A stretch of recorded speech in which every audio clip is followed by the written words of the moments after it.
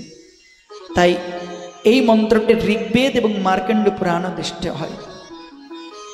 তাই দেবাদিদেব মহাদেবের এই মন্ত্র যদি কেউ শ্রদ্ধা সহিত মহাদেবের সম্মুখে বসে কেউ জপ করতে পারে, তবে তার অকাল মৃত্যু হরণ হবে, তার আয়ু বৃদ্ধি পাবে, দেহের সমস্ত রোগ বিনাশ হবে। সঙ্গে সঙ্গে দেবাদিদেব মহাদেবকে একটু হরিনাম মহামন্ত্র শুনিয়ে দিও। তবে মহাদেবের এই মন্ত্র জপ করতে গিয়ে তোমার যদি কোনো ভুল ত্রুটি হয়, তো নাম প্রভুর করুণায় সেই ত্রুটি মার্জন হয়ে গিয়ে তুমি মহাদেবের কৃপায় রাধা গোবিন্দের চরণের দাসে পরিণত হয়ে যাবে। বলে দেবাদিদেব মহাদেব কি জয়।